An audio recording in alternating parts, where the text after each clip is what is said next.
All right. Um, Welcome, Noor, to our Haatemalo conversation, which we have been holding in solidarity with Palestine resistance, especially in the aftermath of October 7, 2023. Um, just for you to know, Haatemalo Collective is a group of young Nepali volunteers, individuals who are committed for social justice, especially for the marginalized people in Nepal. To name, in particular, for Dalit, who have been subjected to caste-based discrimination Mhm. for centuries, and for indigenous peoples of Nepal. And so we are actually, like I said, it's a loose network at the moment. And then whenever such issues, whether it's in the home ground or in world politics, we try to get together, we try to hold conversations, and then we try to engage with people concerned.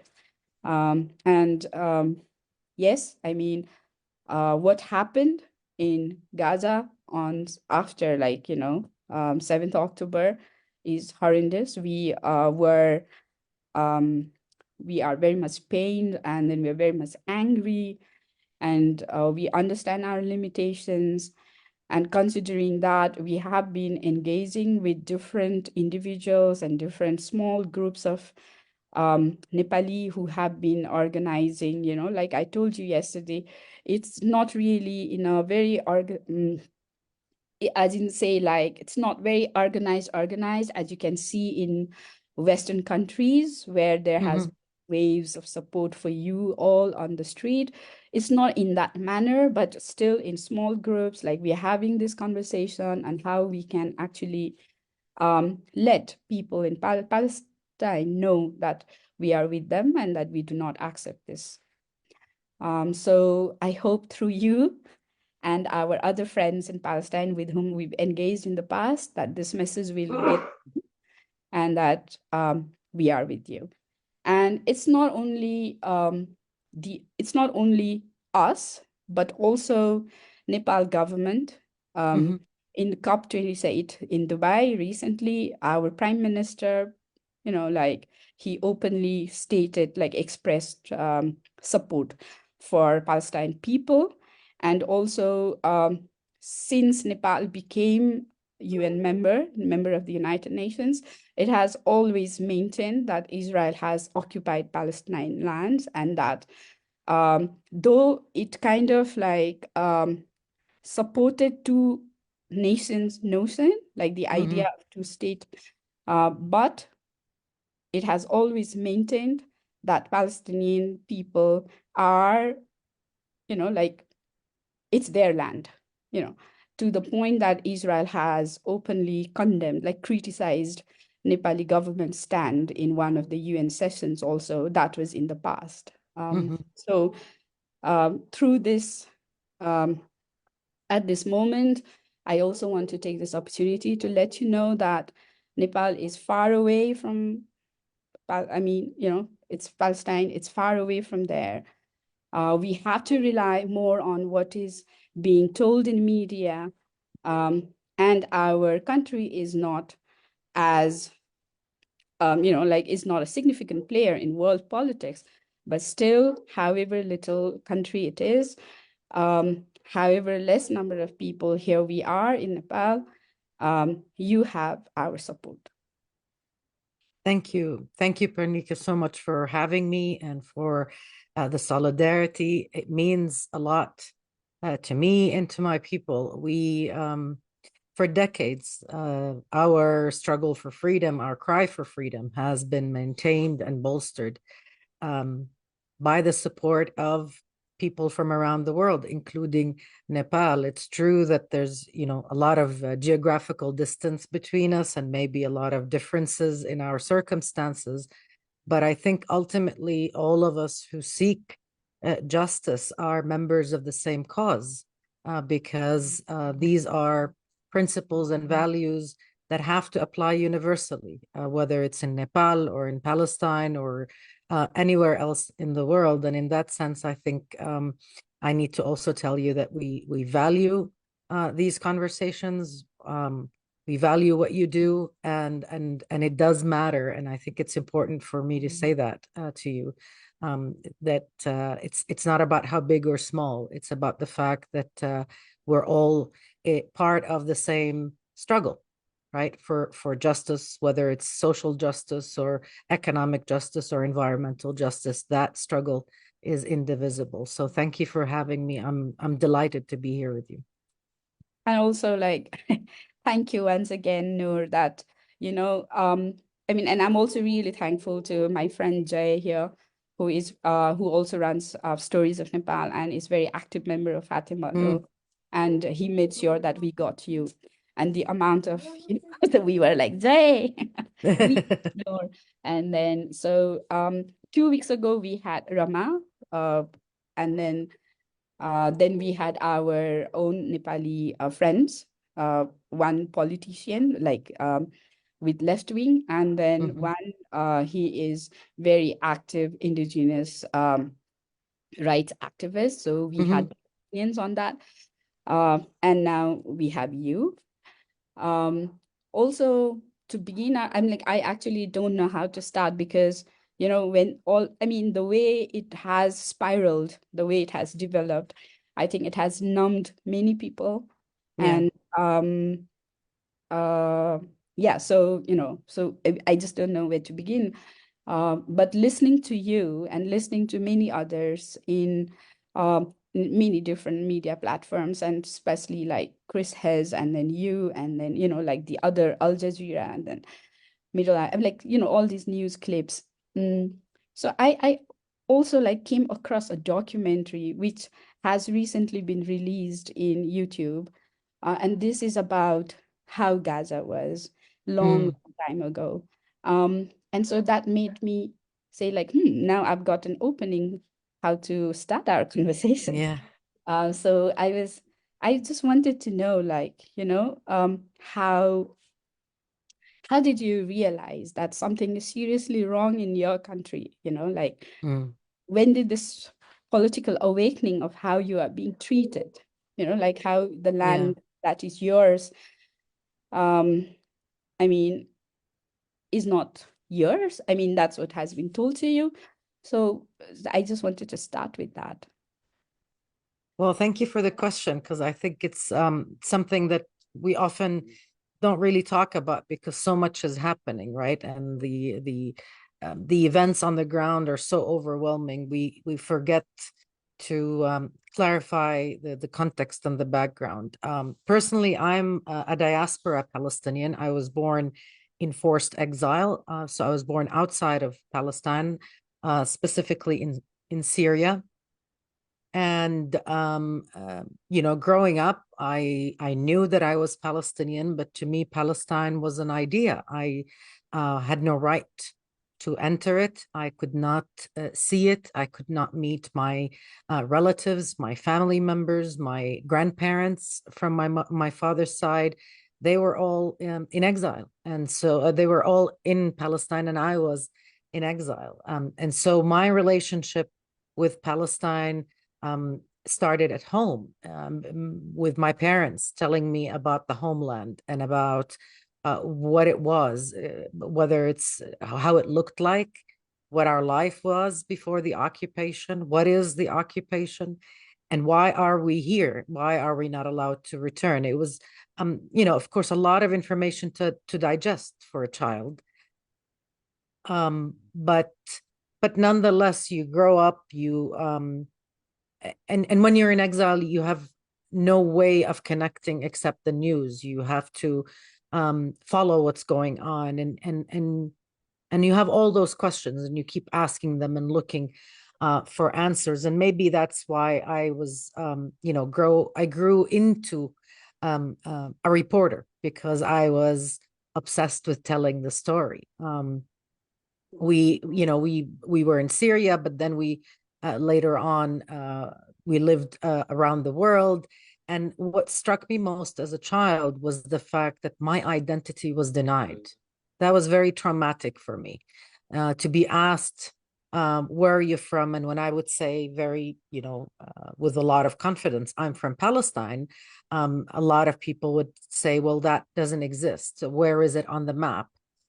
Is it Pakistan? Is it? And so that denial to me was crushing, of course, as a child, but it also was motivating. I learned languages. I learned how to speak English. I learned how to speak Spanish. I was determined to tell everybody my story and, to tell them about my homeland and why it was taken away from me and why that's not just and it cannot continue like that. And I think in that way, the seeds of me becoming a reporter, a storyteller, a truth teller started very early on with that denialism, right? I remember as a kid, I would wait for the off chance that there would be someone coming from the homeland, to meet them, just to look at them, to see them, to hear everything they had to say. Uh, to try and learn as much as I can from them about the daily things, the mundane things of what it is to live in Palestine. And I only got the chance to see that and live it after I graduated from college. I was 21 when I was first allowed back to Palestine. It was a transformative experience for me, to match Palestine, the idea, the homeland that exists in the heart and mind of the majority of Palestinians who are in exile, with the reality on the ground, with seeing an Israeli soldier for the first time, seeing an Israeli military checkpoint for the first time, knowing that I have to stop and show that soldier my ID, and that he has the right, or he has the power. He doesn't have the right. He has the power to allow me through, to continue my journey or to send me packing. And so it was a difficult experience, but I was old enough to digest it, to process it, to understand it. And I've had the privilege of living in Gaza for many years and reporting out of there, and living here, of course, in the West Bank. And I hail from a village in its southern Hebron Hills. So I think that this is the experience of Palestine for many, many Palestinians, especially those who live in forced exile, connecting to a land you're not allowed to be in, being very much part of its DNA, knowing in your heart that you will return and that you have a responsibility to tell the world. That's basically how we've kept Palestine alive all those decades. Hmm. Yeah, no, like I can't imagine. Like, for example, talking about myself, I was 3 months old baby when my parents decided to migrate to Kathmandu from far eastern region of Nepal. Mm, And then they made sure that my connection, my and my siblings' connection with our ancestral place was not lost, and we would always be sent back, like during school mhm, vacations to those places. And now, I mean, like we pretty much grew here, but still, I mean, the just the sense that you came from there, like mm. it's so strong. And I can't imagine me like one day I go there and me being told that I'm not, like I'm not welcome, or that I'm not from there, and especially not from the people, but from the state. I mean, I don't know like how my response would be.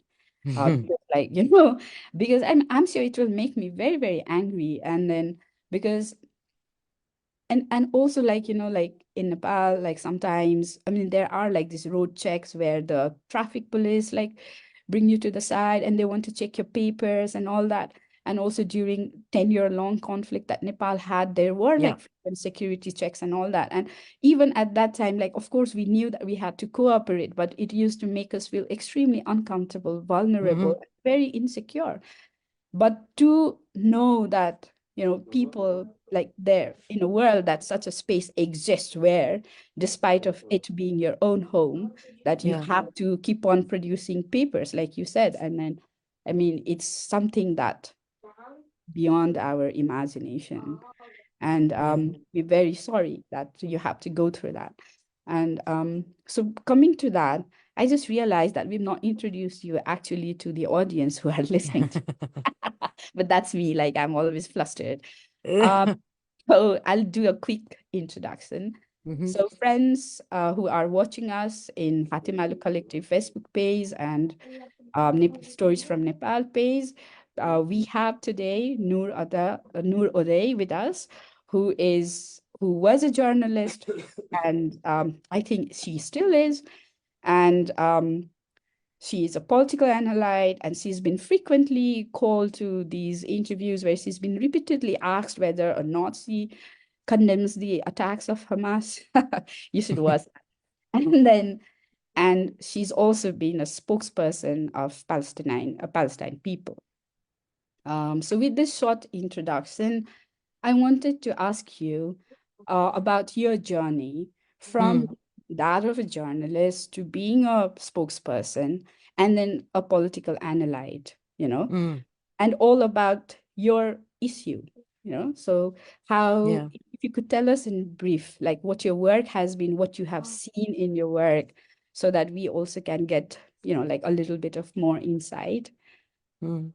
Mm. Well, I mean, like I explained, my journey into becoming a journalist was rooted in my childhood and the fact that I wanted to communicate with the world, wanted to tell the world about my story, about my people's story.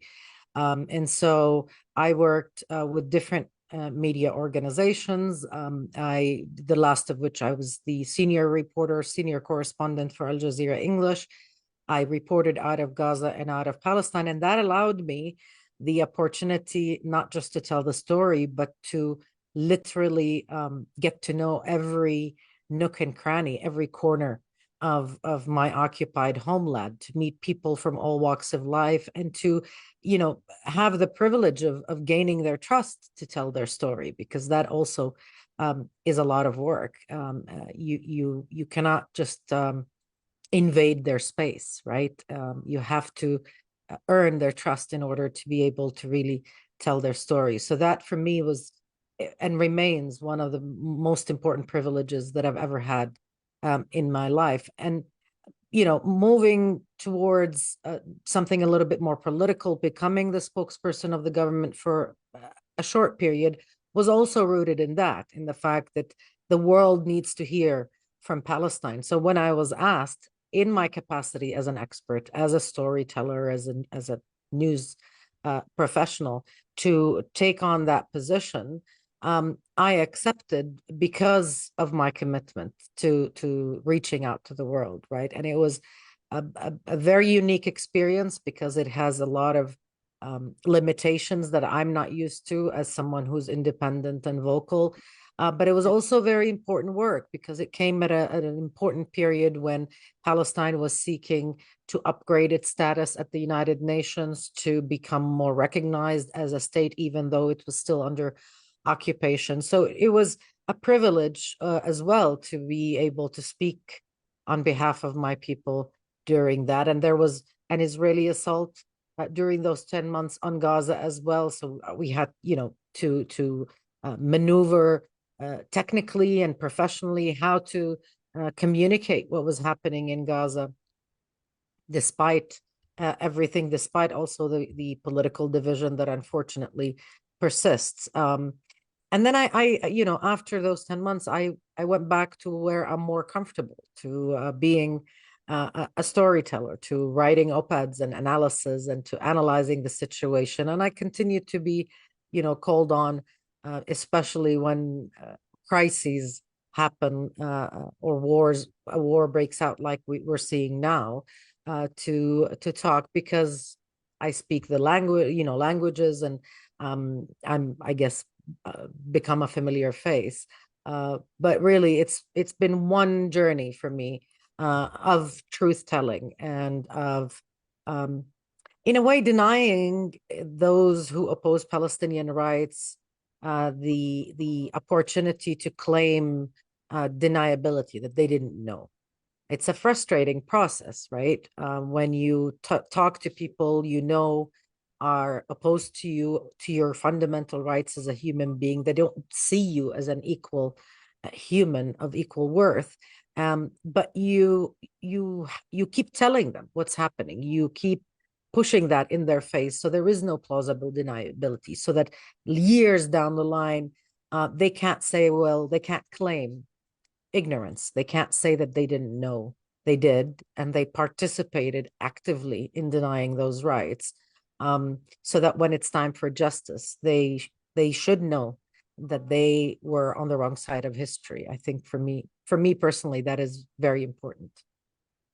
Yeah, but then when we are talking about this, there are like two things from what you have said.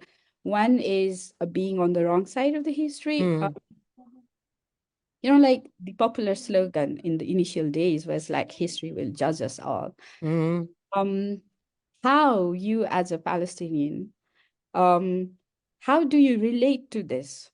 History will judge us all, like this slogan that has been going around the yeah. world. And yeah, Well, we're people with a very, very long history, as you are in Nepal. And sometimes, well, it's a blessing. There's a lot to be proud of, but in our case, it's also maybe part of our curse, right? That we are a land that is so dear to so many people, to so many faiths, where so much history has happened.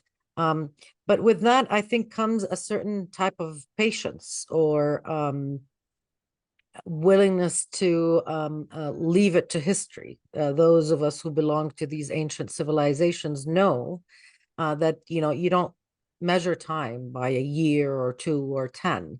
Our land is much older than that. Our people are much older than that, and so you know, in a way, you have to believe that you work towards justice, you work towards freedom, but you have to have the patience or the selflessness um to live with the idea that it might not be during your lifetime. So ultimately, when history is written, when Palestine becomes free, those positions, those people who stood against our rights, our own humanity even, will be judged. At least it will go down in history that this is where they stood.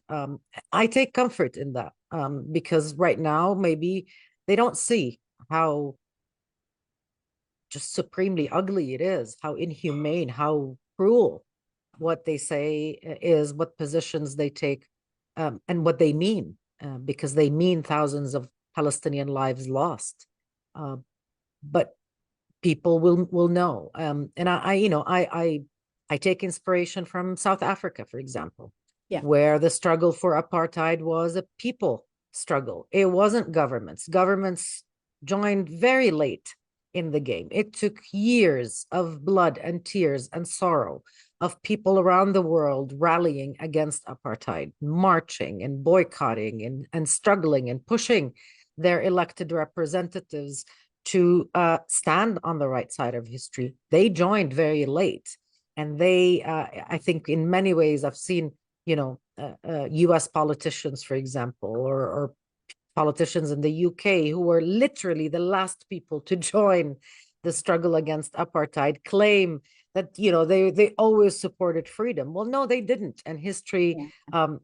history has been written on that, so we know where they stood, and you can call them out on that, and people and future generations in their countries and in South Africa know the truth. And I would hope that the same would happen, for our future generations here in Palestine. Um, let's hope that it doesn't take, that thousands and thousands of people's lives and that Inshallah. children never get to see, like they never get to live their lives.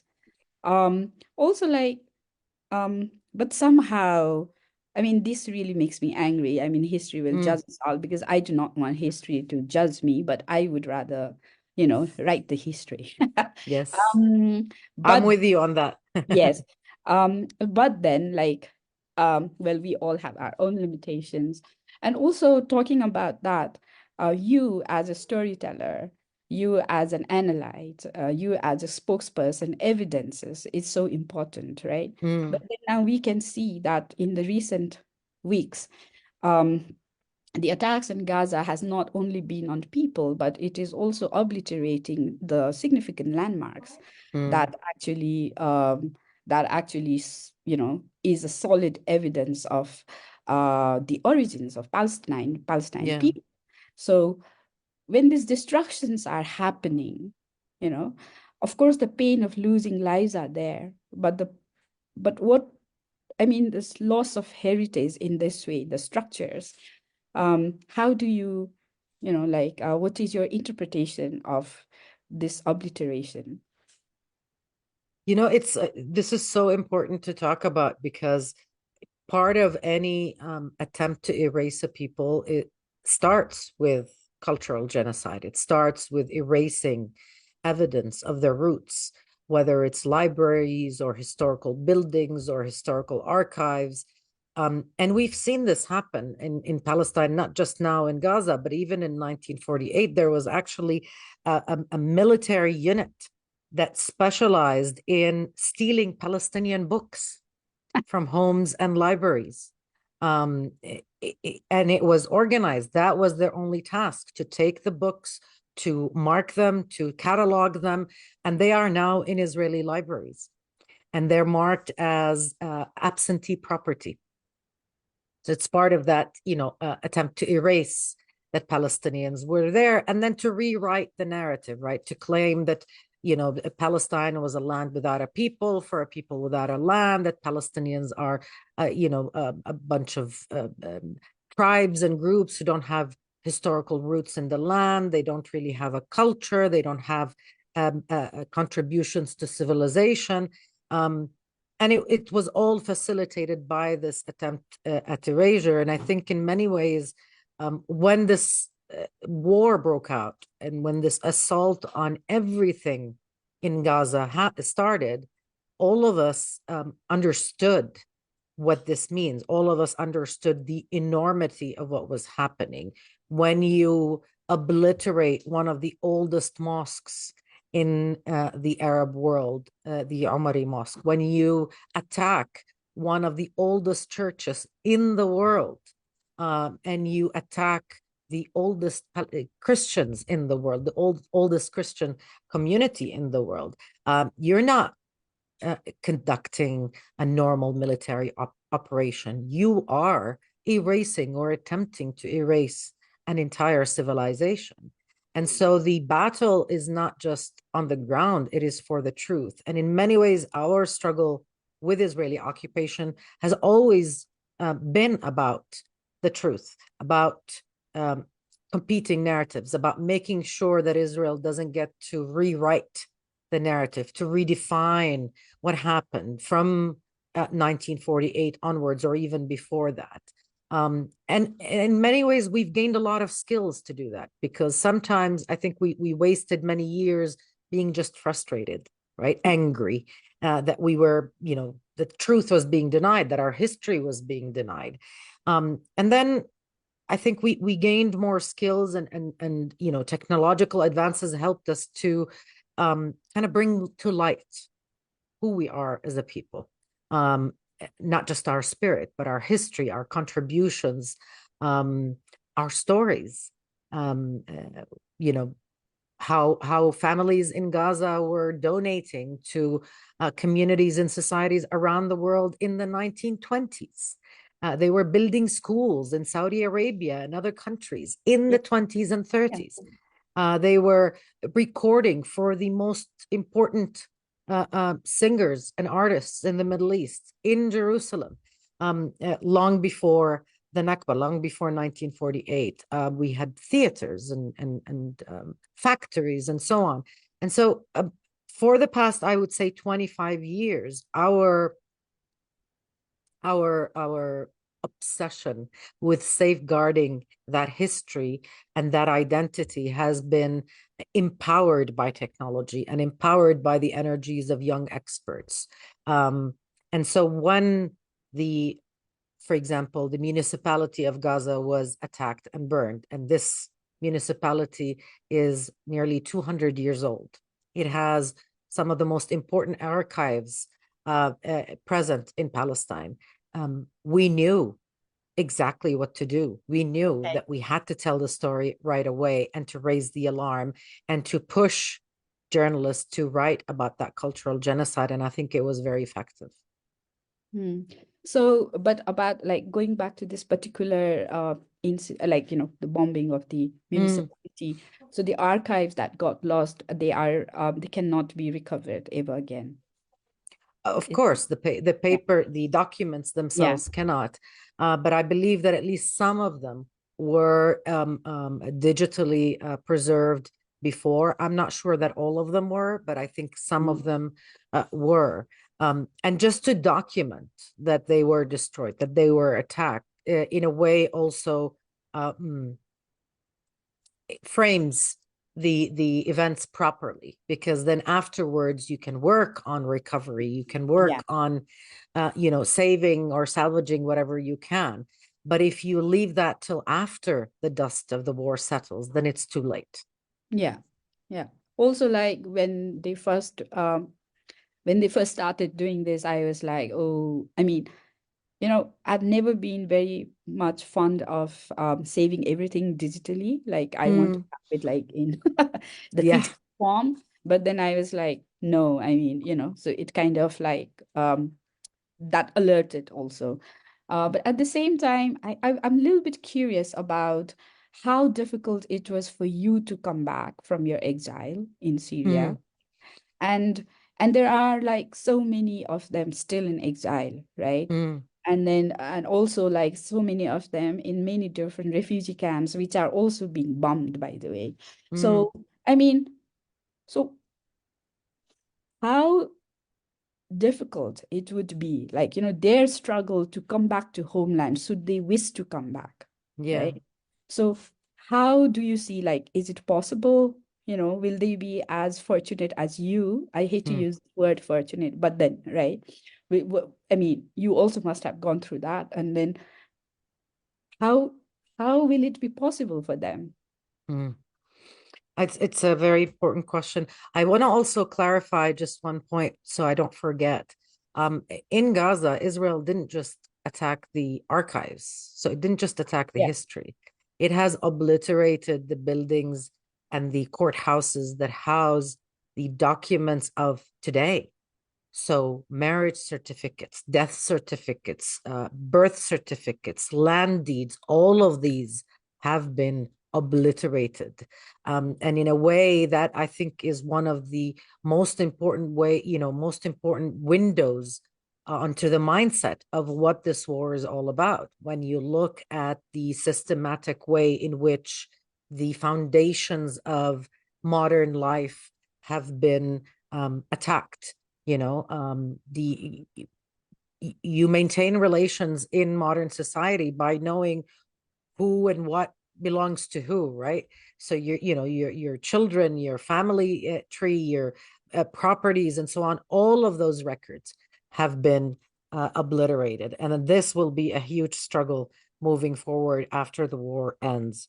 As far as Palestinians in exile and their uh, yearning to return home, and they are nearly 70% of the Palestinian people.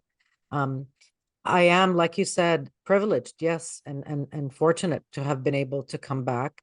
And I think that everybody understands that um, this cause, this struggle, will not be resolved until the issue of Palestinians' right to return home is also resolved in a just manner, because these Palestinians are not in refugee camps because they hold on to a life of misery. They're in refugee camps because they're denied the right that everybody has, which is to be home.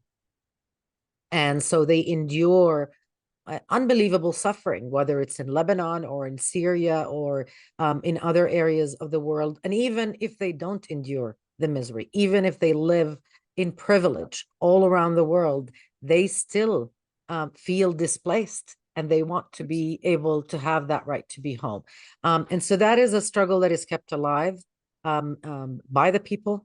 by their activism, by the way they tell their story, they raise their kids, and by the fact that that demand has no statute of limitation. So there is no way you can you can take Palestine out of a Palestinian. You can, you know, dispossess them, and that's what Israel has done. But it hasn't been able to take out Palestine from their minds and hearts, and in many ways that maintains the hope of return alive.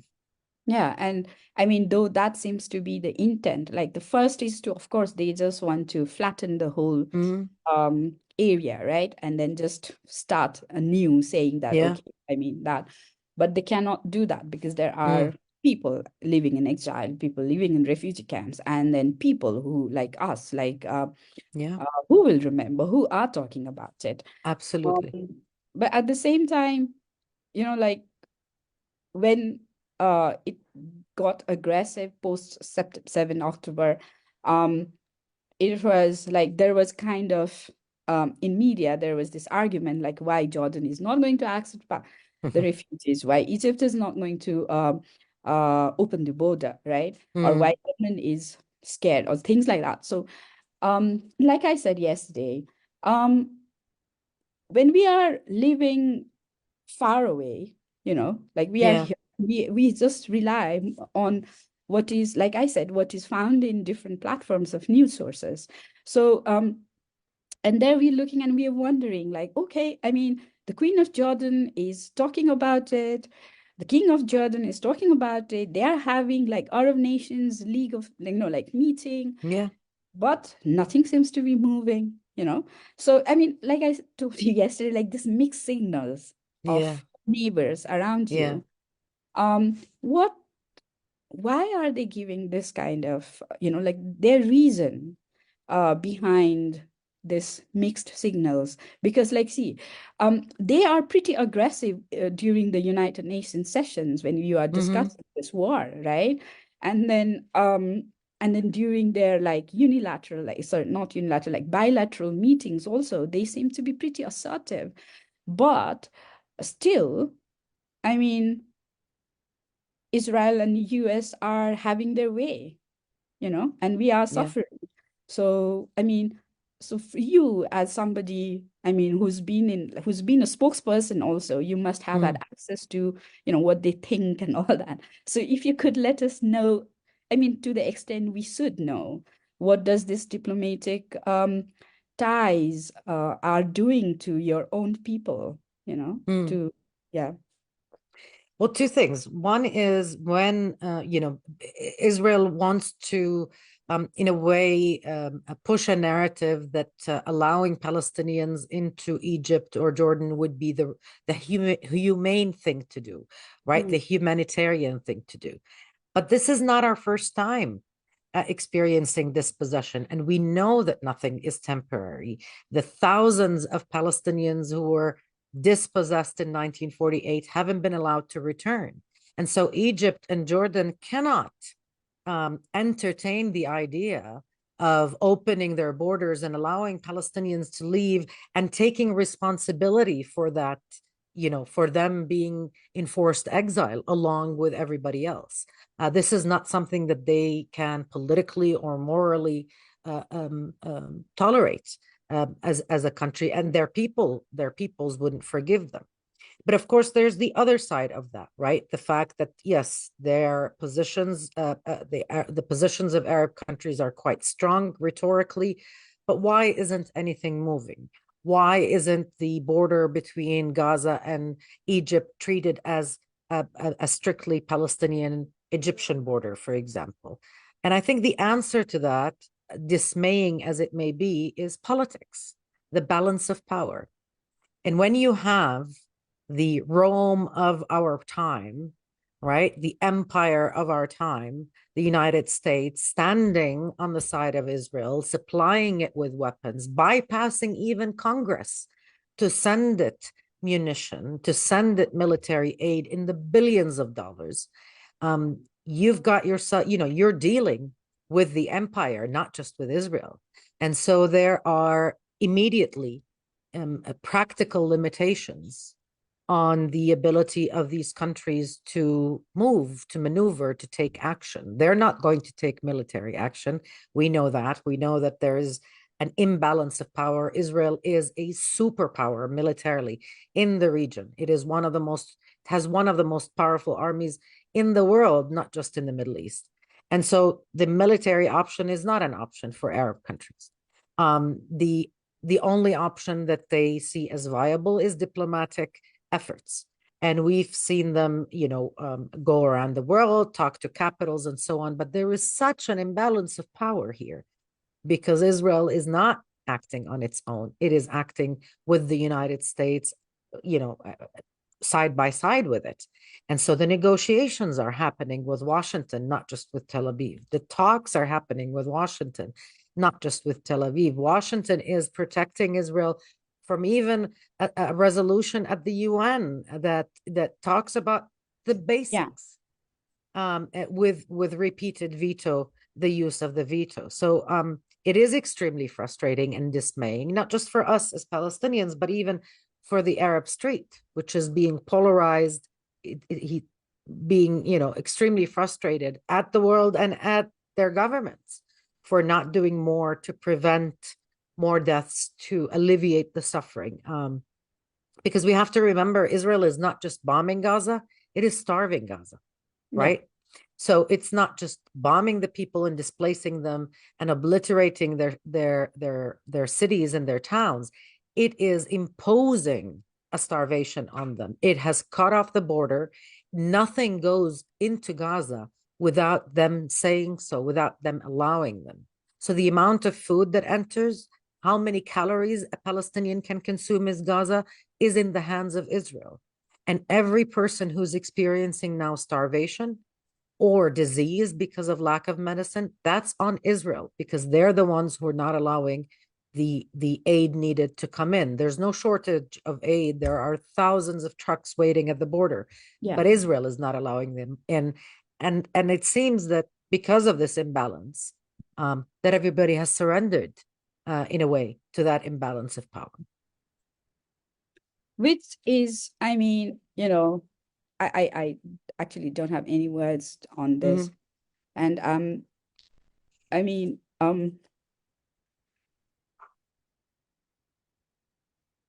the conscience of Israelis, um, like who are also against this war, right? Mm. They are also slowly coming up in Yes. forces and then denouncing the government, protesting and all that.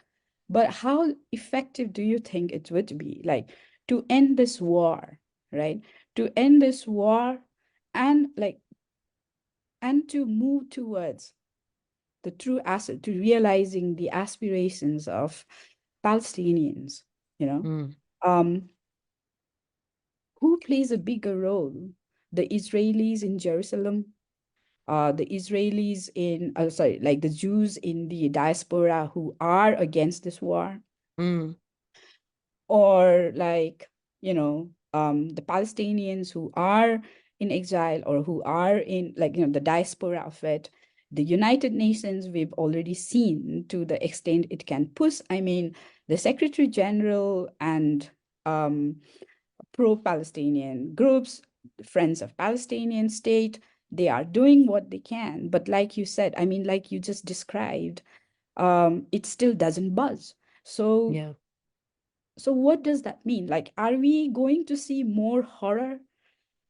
Like how horrific can it be? Or do you see there is a beam of hope? I don't know. I mean, I don't know if I'm Well, clear. you are.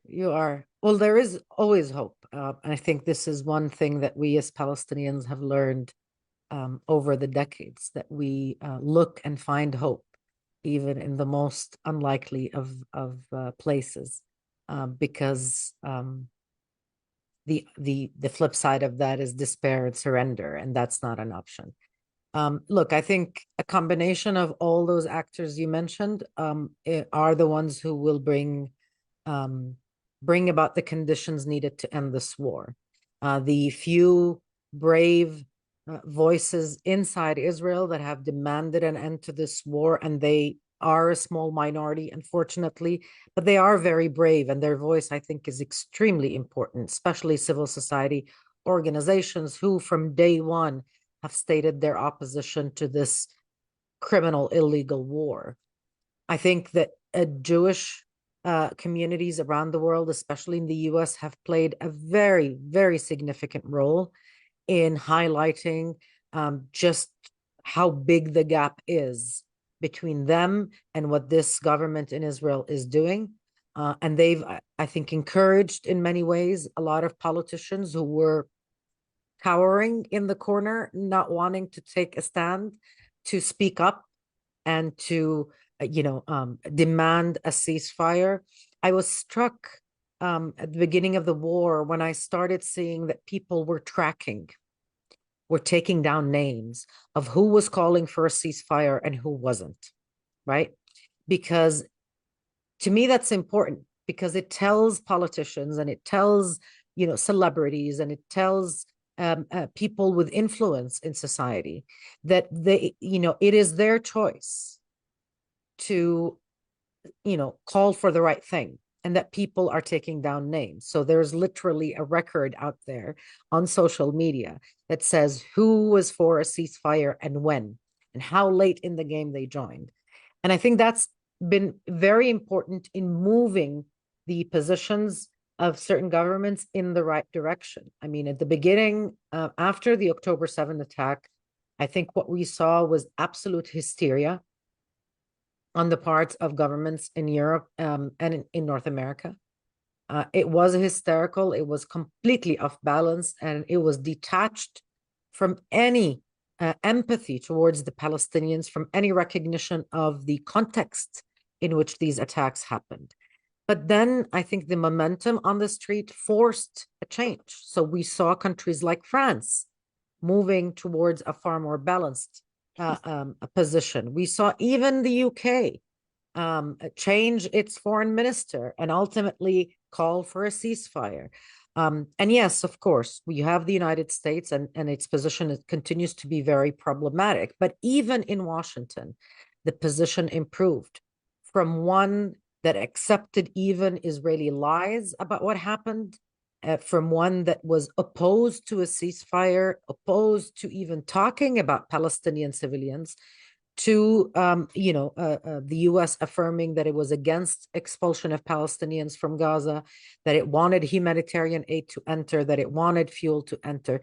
It's very nominal, but it is significant when you compare it to where the U.S. started, to where this Biden administration started. So I think a combination of all of that, and very importantly, Palestinians coming together and working towards unity and towards speaking with one voice, would all culminate in ending this war, and moving forward towards reconstruction and healing, because there, the march towards rebuilding Gaza and healing from this war is going to be very long and very painful. There will be a whole new war Yes. that will be silent, that will Mm. start when the bombing stops, when people realize the extent of the destruction, when they have time to grieve and to process all that they've lost. Yeah. It will be a crushing period, and it will take months Yeah. for people to pick the pieces Yeah. and put themselves together. Yeah. So, the Association of Women in Development, AWID. So Mm, AWID had, in the first few weeks itself, we had the opportunity to, like chat with Palestine Feminist Collective. And mm, there, like what they said, three things that really struck with me was that don't ask us how we are, you know. yeah, Rather engage in whichever way you can. So that was one. And the other was like you just mentioned, like we are in such a situation. I mean, like I talked about, we're numb. We've not even had a Yeah. moment to grieve, Yeah. like to process the loss, right? And also, like when it finally stops, God knows when it will stop, but when it finally stops, how are we going to pick the pieces? And then Mm. only we will know to what this devastation has done, the Yeah. extent of devastation. And how we going to live on after that is something that we've not even thought of it. That was what had struck with me, and I'm Mm. staying with you now. So I'll just take a pause here to let you know that there is a question from one of our friend who is listening here. If you could read that and respond to it. And while you are reading, I just want to make a request in Nepali to our audience. Hatemalo collective र stories of नेपालबाट आज हाम्रो नूर उदयसँगको conversation सुनिराख्नु भएको साथीहरूलाई आफ्नो प्रश्न टिप्पणी केही सुझाव होइन आफ्नो प्रश्न टिप्पणीहरू राख्न चाहनुहुन्छ भने त्यहाँ त्यो पेजमा राखिदिनु होला। हामी नूरलाई देखाउनेछौँ र नूरले त्यसको चाहिँ जवाफ दिनुहुनेछ।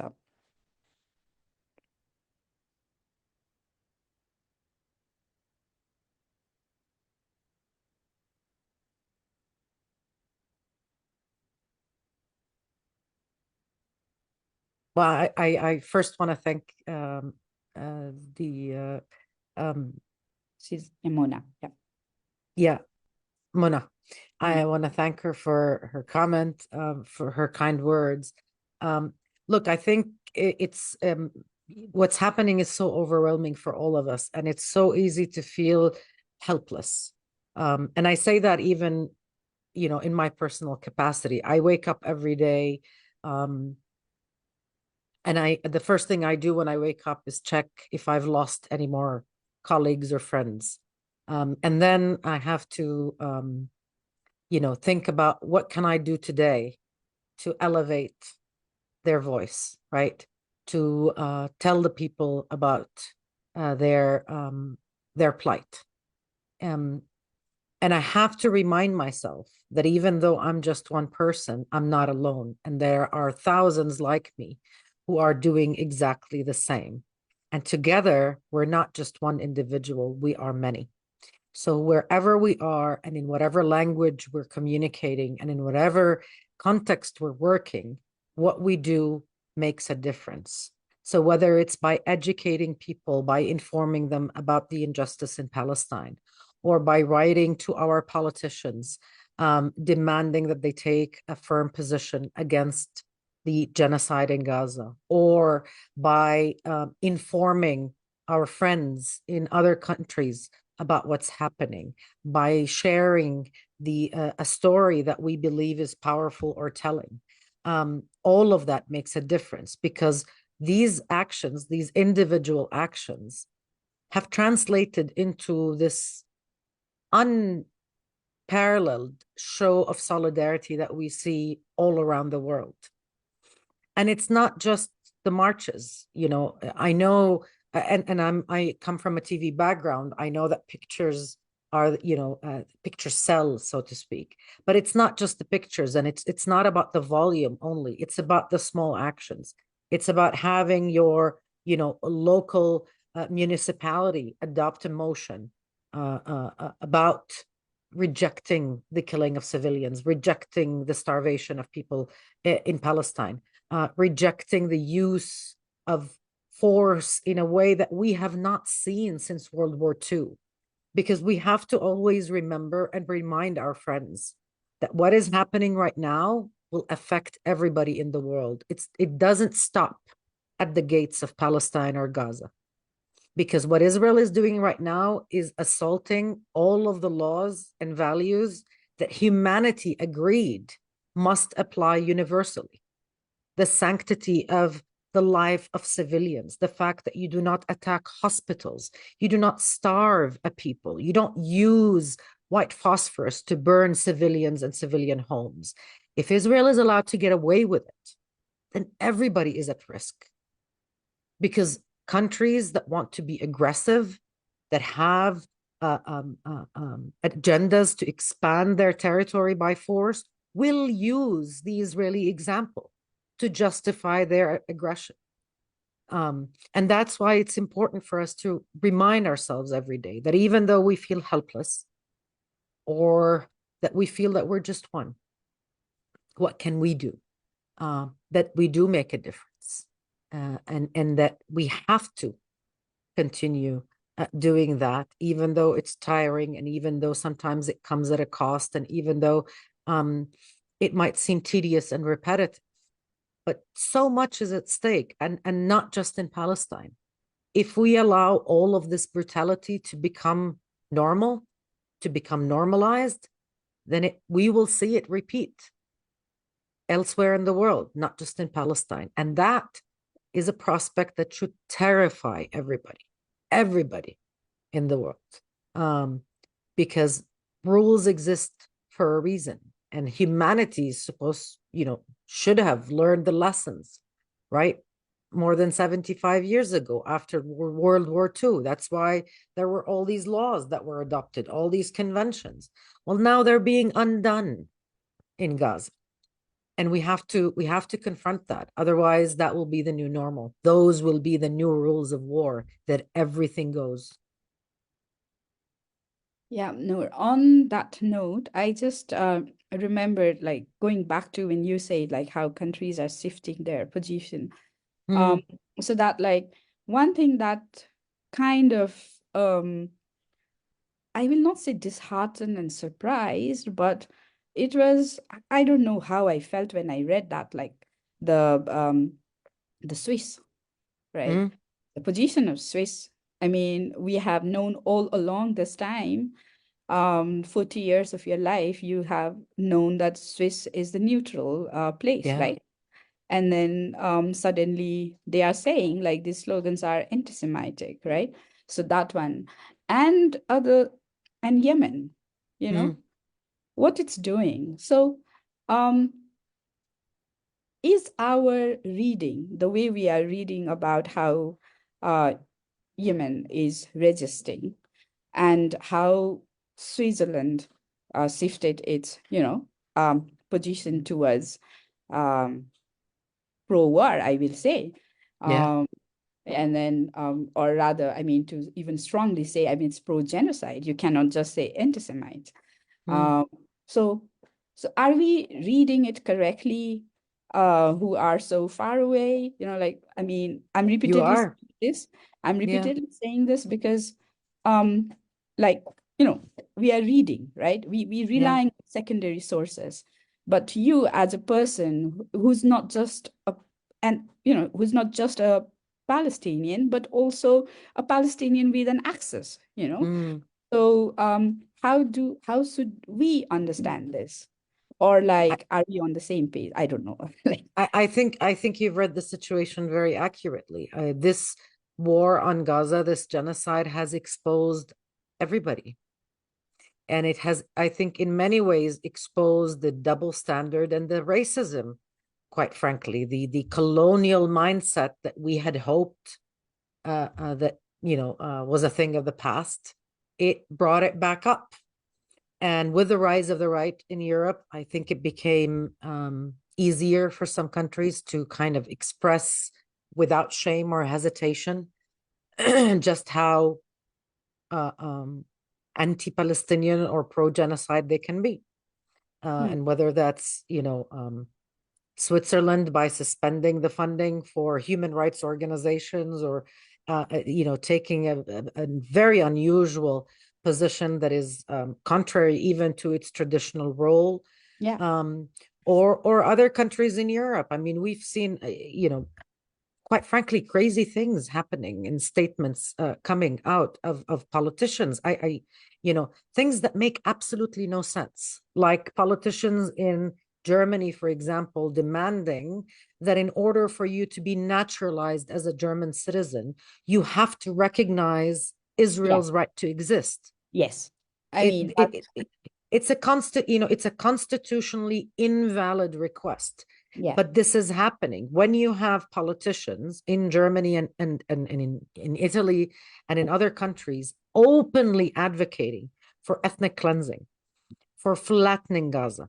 yeah, Politicians in the US also, considering this a holy war. those kinds of genocidal statements are out there. In a way, I mean, they're terrifying, but in my humble opinion, they're important because it's been revealing it. Gaza has exposed everybody. Everybody's naked, right? Yeah, Nobody yeah. can pretend. Nobody has a mask on anymore, and nobody can claim the moral high ground because as the saying goes, there's always a video, right? There's always a quote. So we know from previous experience what these politicians said when starvation was imposed on their friends and how they justified it when it was done to the Palestinians. And now they can't run away from that. They can't disown it. And I think in many ways, this will have an effect further down the line because these politicians are not, they're not going to be here forever, right? And I think what we've seen on the streets, what we've seen in terms of activism, in terms of collectives from around the world who are basically part of a global movement for justice in all its aspects, is that there is a disconnect. But these are, those people who have opposed genocide are the future in their countries. And the politicians who are now in power are on their way out, just in terms of numbers and longevity and life expectancy. So from my perspective, I would say that we need to build for tomorrow, and to use those moments of truth, to use this exposure of hypocrisy and double standards and racism in order to work with friends and allies around the world to make sure that those who come into power moving forward are people of integrity and people who are consistent, and not to appease or to let them get away with speaking from both ends of their mouths. So either you're with human rights or you're not. Either you value all human lives, or you do not. There are no exceptions. There are no ifs and buts. And those who find it in their mind and heart to find those exceptions shouldn't be tolerated. They shouldn't be given another chance to be in office. So that's something to look forward to, I think, and to work towards with friends and allies around the world. Yeah. And then, um, let's be hopeful that, like it multiplies and that it's a snowball effect, and then like we will achieve what we want to. At the same time, like we had requested you for 1 hour time, but there are a few more questions. So I don't know what your schedule is. No, it's fine. I'm happy to answer them. Yeah. So there is a question from our friend Jay. If you could read for yourself and then respond to it. Yeah. Yeah, it's self-defense, but does it?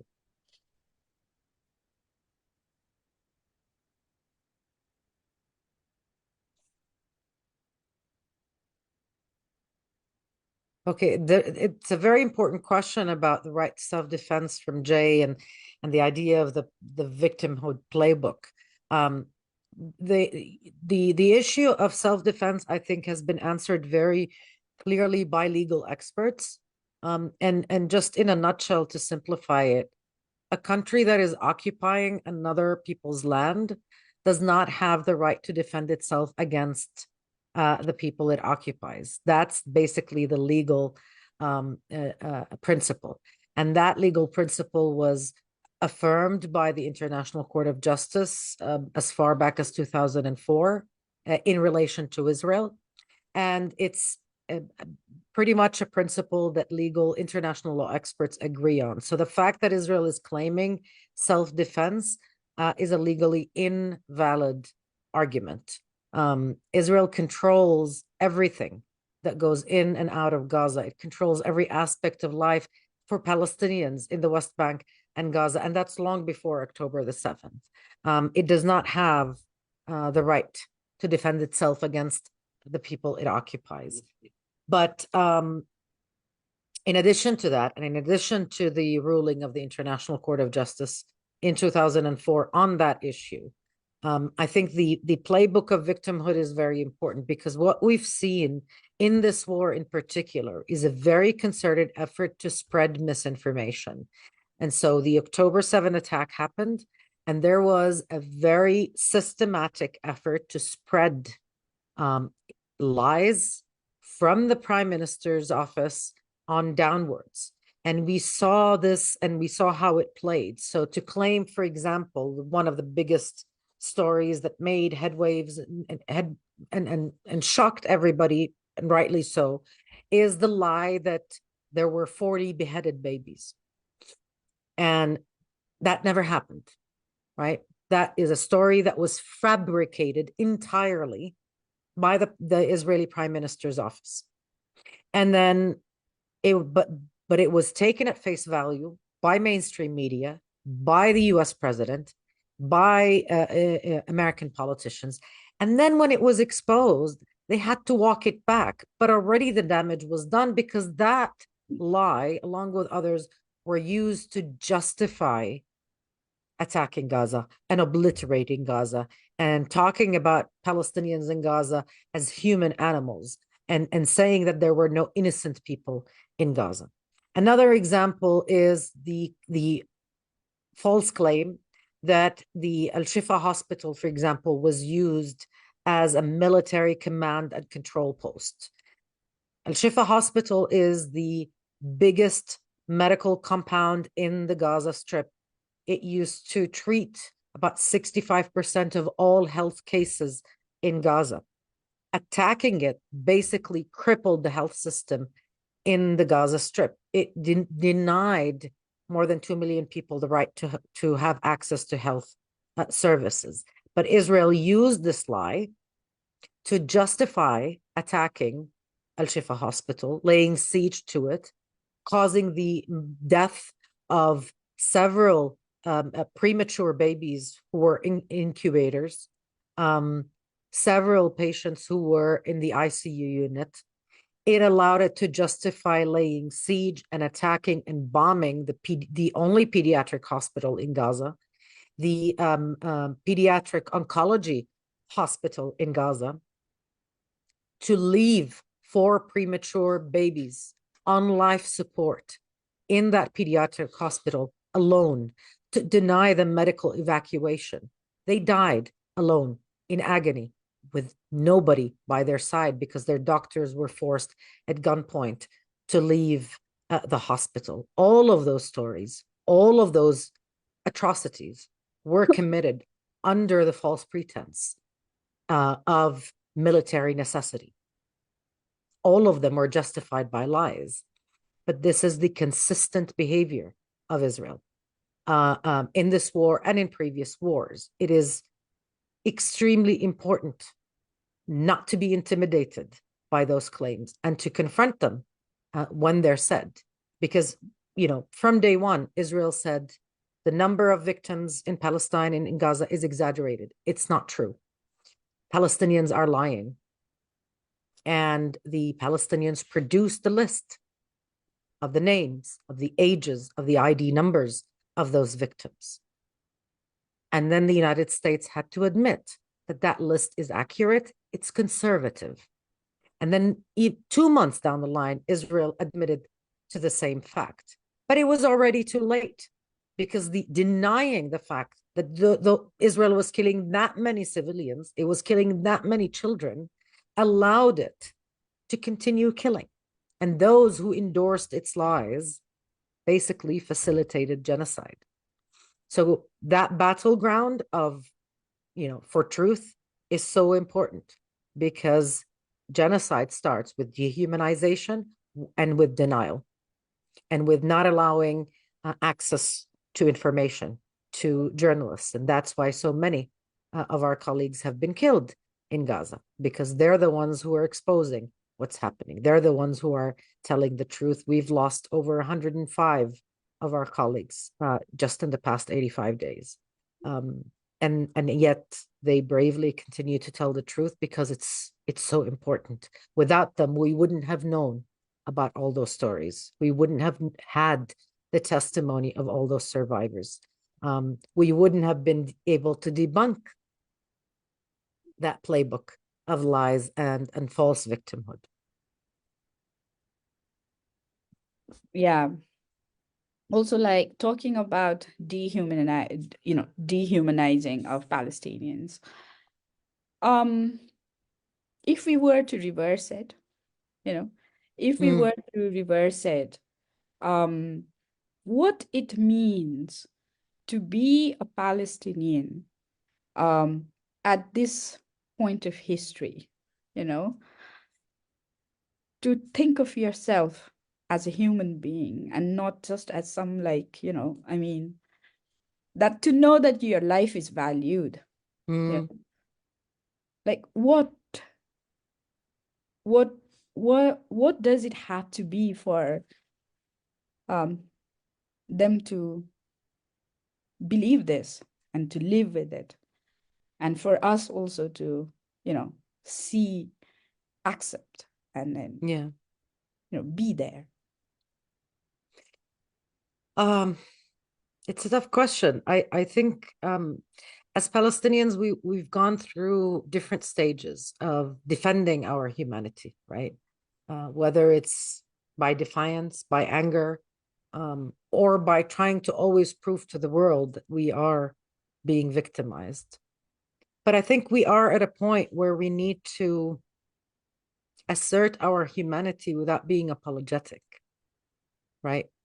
Because the going back to what we were saying about the colonial mindset, right? The white man's colonial mindset of the underdeveloped, less civilized brown people, so to speak. And I use that in quotations. Yeah. Um, and in a way, there is that sense of entitlement, that expectation, right? That us brown people have to prove to the white man that we are civilized, that our lives are worthy, that we really do want peace. I don't think we owe them that. I think what we need to do and what we've been doing for some time now is to be who we are, to connect with friends who believe us to be equal, who share with us our commitment to the value of human life without exception, who celebrate with us the strength, the almost the miraculous strength of a Palestinian who can smile, right, despite the odds, who now under bombardment in Gaza can still hold an activity for kids in a shelter and make them smile, Yeah. right? And make them dance and make them clap. Um, that's who we are as Palestinian, right? Because in many ways, fighting for our freedom also means holding on to our humanity and not allowing all the brutality that we endure to turn us into something we are not. We are a kind people. We are a small nation. We connect with one another, we grieve with one another, and we are happy for one another. In our culture, when your friend or your neighbor, even if you don't know them, has had a loss, for example, in the family, has lost a loved one, and you have a happy occasion or a wedding, you have to beg their leave in order to have your festivity out of respect. That's who we are as a people. So imagine that multiplied uh, to be at the national level. I think championing that, holding on to that, and working with allies, because in many ways, it's important to inform the biased. It's important to argue with them. It's important to compete, I think, with their racist ideas. But it's important not to do that from a place of inferiority, right? Not to fall into their trap of having to prove to them anything. Because if they cannot accept the fact that we are all humans of equal worth, that Palestinians have a fundamental right to be free, and that Israel is not entitled to be an aggressor and an occupier and a belligerent one at that, then very little that we can talk about. And I was struck by during this war, talk of some Western leaders about the need to de-radicalize Palestinians, right? And they can't hear the kinds of calls, open calls for genocide on the Israeli side. That Israeli ministers are saying we should just drop a nuclear bomb on them, kill Yeah. them all. And opinion polls in Israel that say that as a result of the educational system and as a result of the dehumanization, which is unfortunately systematic and mainstream, the majority of Israelis view Palestinians and Arabs as dirty, as less of humans. So, and in a way, it makes sense, right? How can you maintain a colonial occupation? How can you maintain a regime of apartheid if you view those you're oppressing as equal humans? You can't, right? You have to dehumanize them. You have to you have to create a system of indoctrination where your people see them as a collective to be a source of threat, not as human beings. It's a process, I think, of to change that. Israelis have to go through their own process, but I think the only way they can do that now is by international pressure. There has to be a price that Israelis pay for once for being occupiers and oppressors and colonizers. And if there is no price, this downward spiral into fascism and hate is a bottomless pit. There's no telling how far it will go. Right now, they're talking about killing 2 million Palestinians, driving them off to the sea, dropping a nuclear bomb on them. Who cares? Tomorrow, it will be worse if there are no consequences. And I think when there are consequences, when Israelis begin to see that, okay, sanctions are being imposed, we're being treated as a pariah state, we have to change course. That is the only way this will change. Israel is not going out of its own volition, let go of Palestinians, because it is so far profiting from this occupation, profiting from this oppression. Hmm. So, talking about sanctions, like you mentioned sanctions, like there's this like boycott these products Mm, because they fuel yeah. the Israel machinery. Um, what do you think of it? Like, like there are many different opinions around it, like whether this will work or not, right? For example, we have seen regimes in Myanmar. I mean, there were sanctions, but it has still survived. I mean, it survived Mm, in the past, and even now it is surviving. And also, like when you have powerful allies, um, like the bullies that we have allowed to bully us, yeah. you have like that. Uh, the sanctions, will there ever be sanctions on Israel or and like on the citizen, like on a layman way, the way we are boycotting certain products, certain companies, do you Mm, think it will actually have repercussions?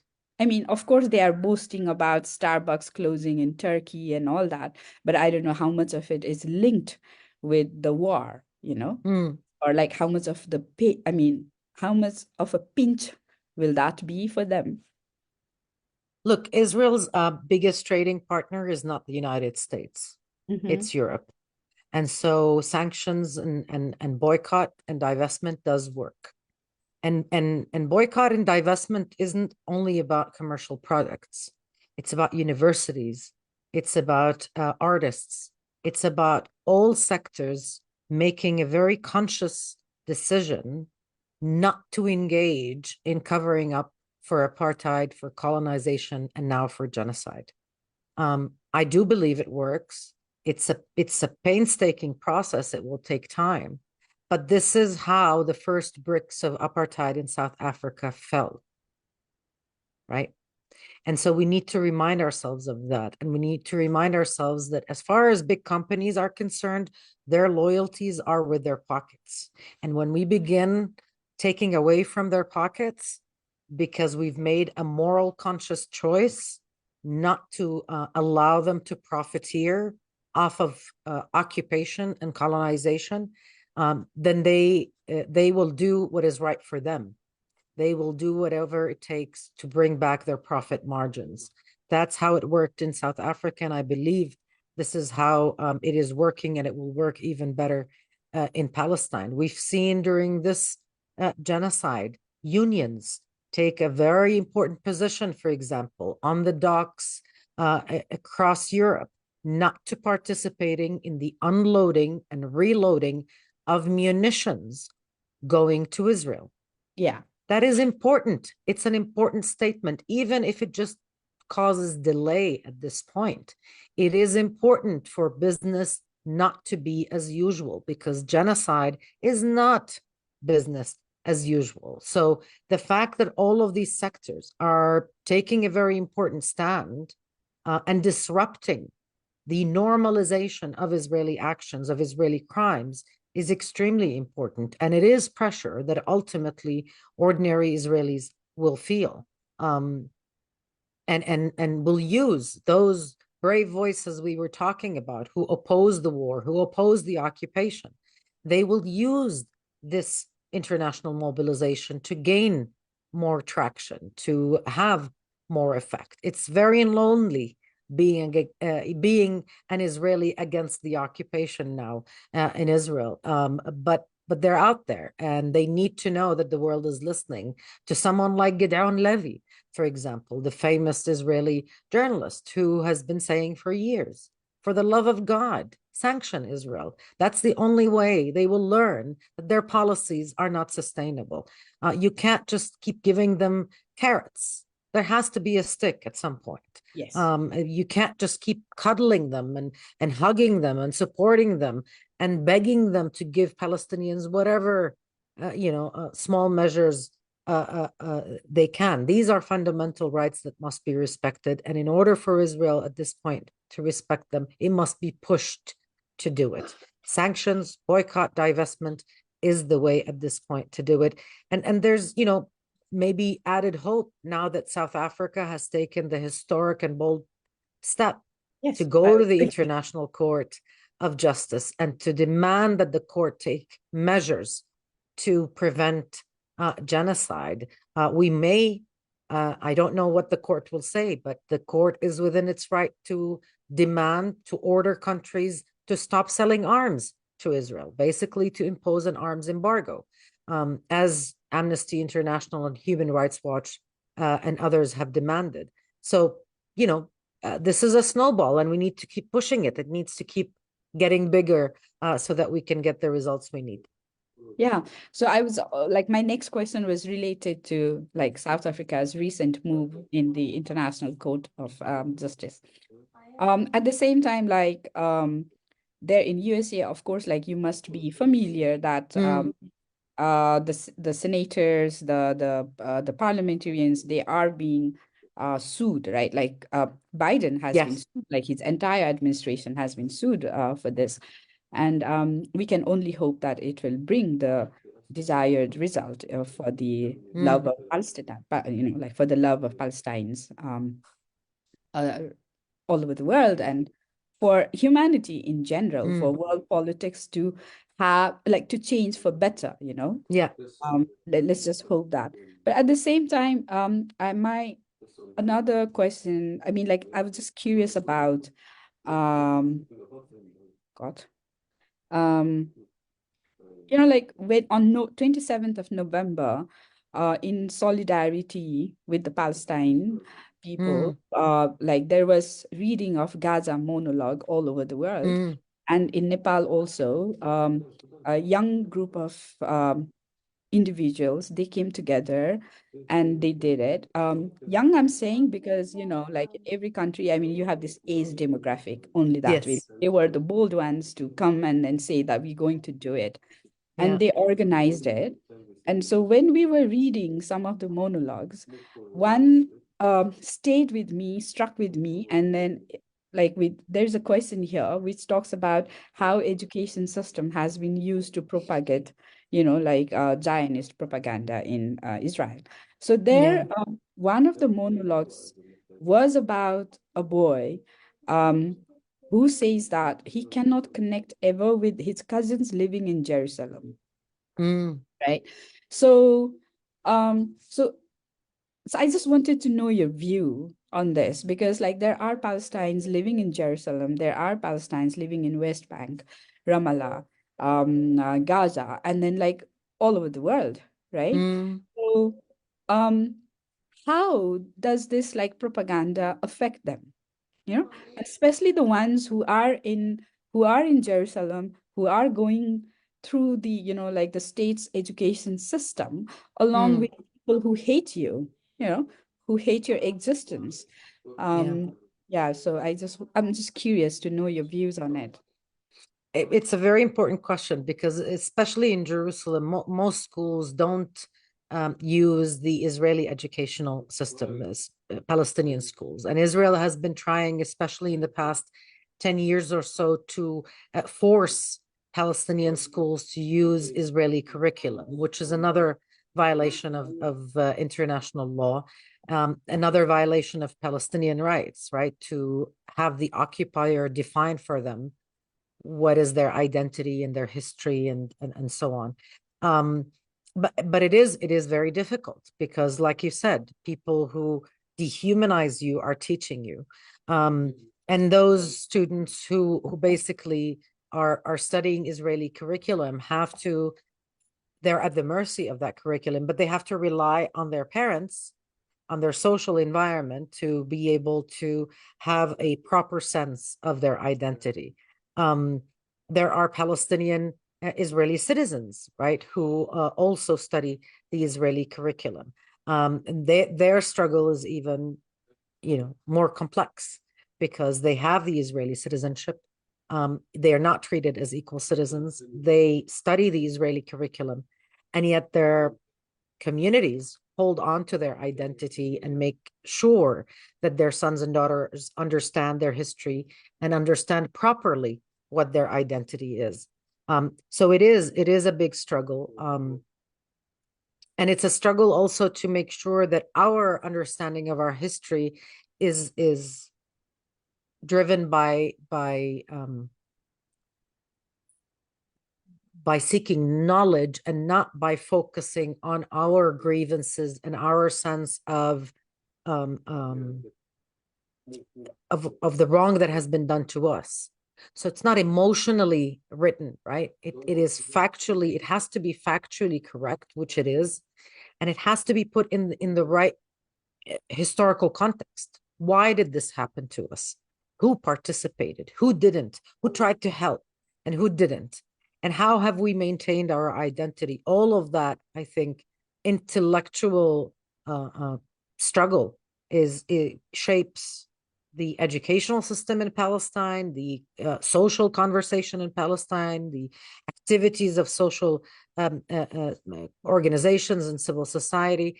And their ability to protect those who are vulnerable, who have no other choice but to study in the Israeli educational system, which basically teaches them um, that they have no rights, that they're there because Israel allows them to, because it has been gracious enough to allow them to be there, and that Israel is the more civilized. It has helped Arabs develop and become more modern, and on with the usual colonial mindset and how it treats the colonized. So it's an everyday struggle.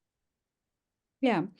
Also, so it's partly you've got me like you've answered the question on this Zionist Mm, propaganda, but there is one specific question there in the chat, which is asking about, like how have they used anti-Semitism as a tool to yeah. discredit the criticism Mm, of their occupation, and also like how education system has been used to, what you call it, like to push Zionist propaganda in the Yeah. minds of young, in young Israeli minds.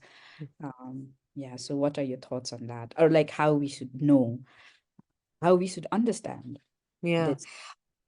I want to borrow from um, what again Gidon Levy says about the the Zionist propaganda or the Israeli educational system, because he always talks about the fact that Israelis claim exclusive right to victimhood, right? And I think that's very important to understanding the way the educational system is and the way that young Israeli minds are shaped, right? They're shaped by centralizing this idea that they are the sole victims, that whatever they do, they have the right to do because they're the victims. Arabs and Palestinians are the aggressors. They're the owners of the land, and we are the occupiers.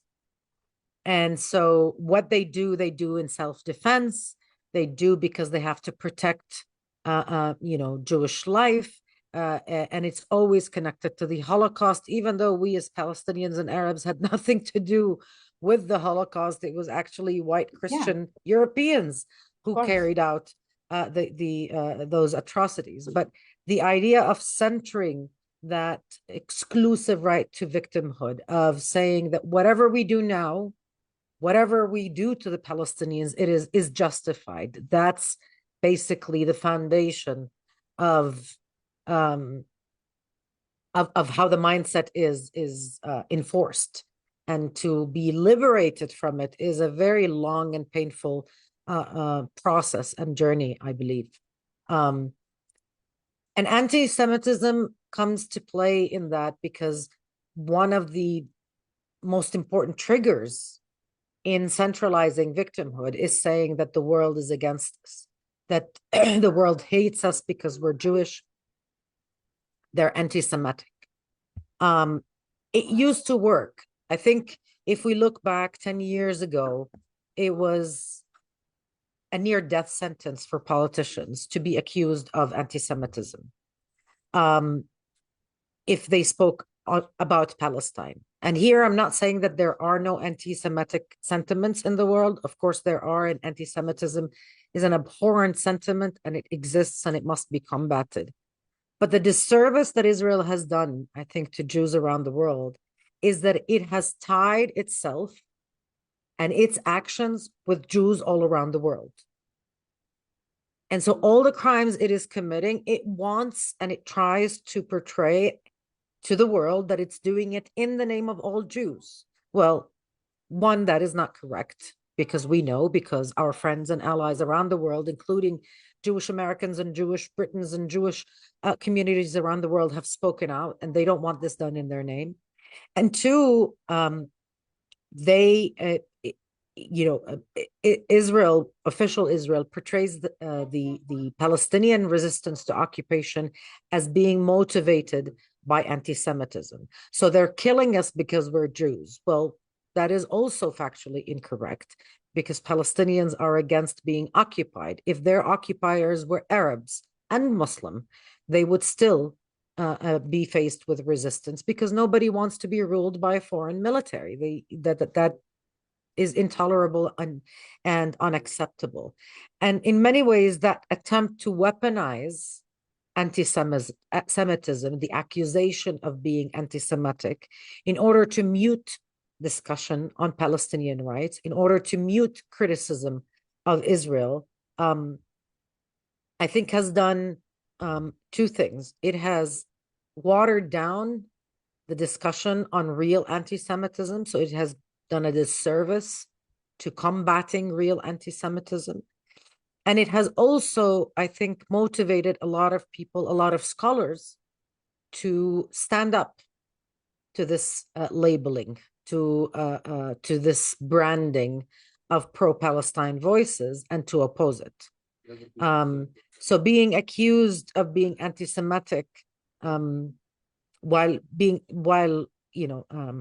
principle, is a very grave issue, it shouldn't be mixed with being opposed to Israeli politics and to Israeli actions. Those are two very separate things, and we shouldn't allow occupation propagandists to label and to malign pro-justice voices as being anti-Semitic. And I think in that sense, we have a lot of Jewish allies who've done very significant work on that, on exposing that conflation, on combating it, and on speaking out against it. With that, there was a friend who wanted to ask a question. Go ahead, like please unmute yourself and then do ask your question.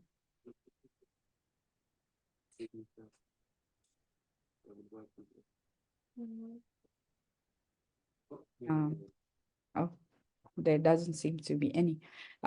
So I'll just like maybe that person has left.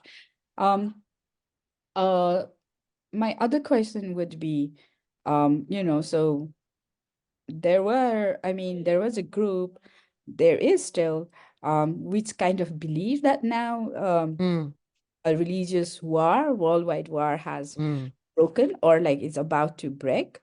What do you say about it? Yeah. I disagree completely. I think that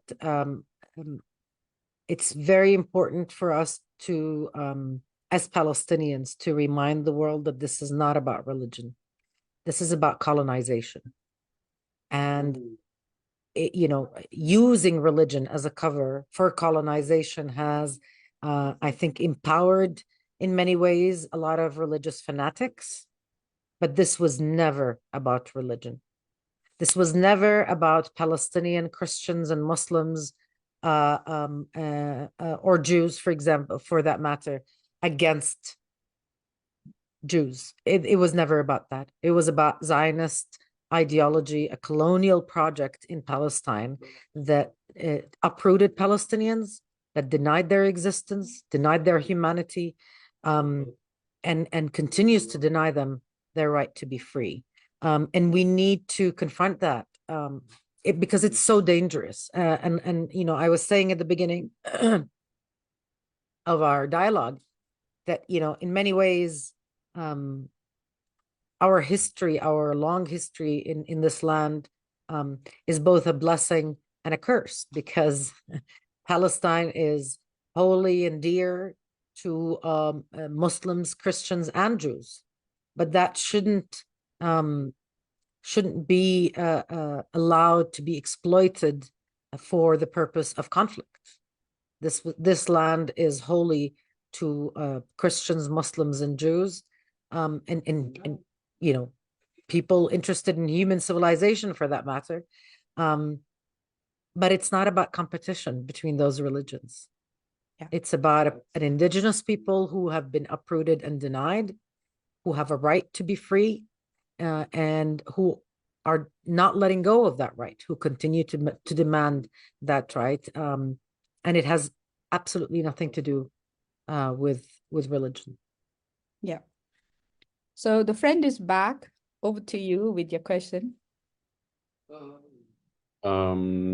Thank you, Noor. It's really been insightful.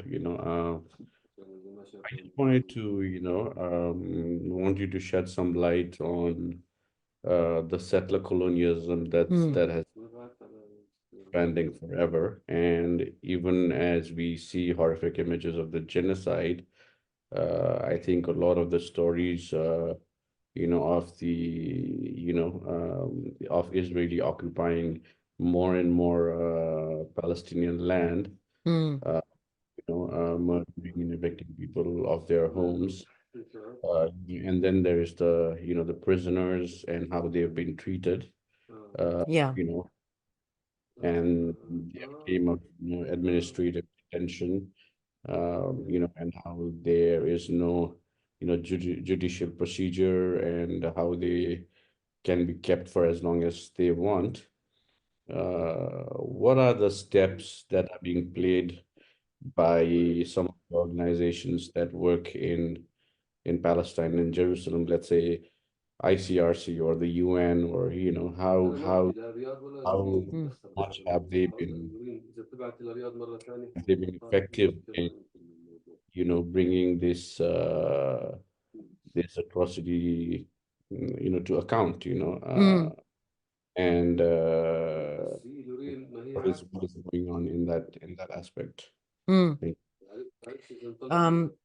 This is important because I think, reminding that of the context is very important. In the West Bank, especially, the colonial project has seen several efforts at the state level and at popular level move forward to take away Palestinian land. The number of Israeli settlers in the West Bank has ballooned from 0 to nearly 750,000 now.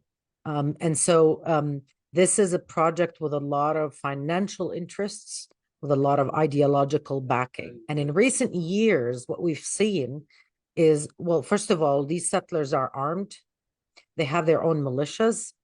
The current Israeli Minister of National Security has created a special unit in the army to include those militias in the army. So when, where they were operating before outside the realm of the law, and some of them were accused of terrorism, even in Israel, where these groups have committed atrocities against Palestinian civilians, including arson attacks and killing civilians, Palestinian civilians. These militias are part of, a unit now in the Israeli army. And the Israeli Minister of National Security, Itamar Ben-Gvir, who is himself a settler, has given out tens of thousands of weapons to settlers since October 7th.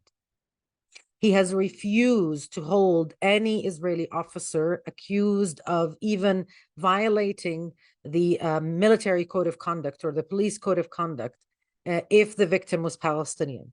He has refused for any Israeli settler to be held account for attacking Palestinian civilians or Palestinian property.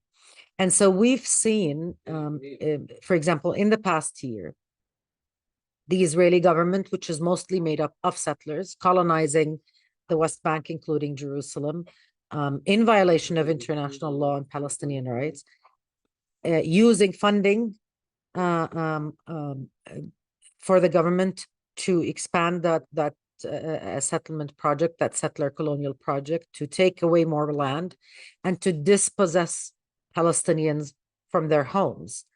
In fact, this Israeli government talks about Palestinian construction in the West Bank, in 60% of the West Bank, as being illegal, and as Israel having, needing to combat illegal Palestinian construction in the occupied West Bank. So that is one aspect of it. And on that, you see everything else being built. You see the alliances with the evangelical extremist groups in the United States who send volunteers and who send funding to expand and bolster this settler colonial project. You see politicians endorsing it. Some, by the way, endorse these practices not because they love Zionism, but it's because they are intrinsically anti-Semitic, and they're waiting for the day of judgment to come, and they believe that all Jews need to be brought, I'm serious, to be brought to the Holy Land, concentrated there, so that the Armageddon can happen. And Israelis know that.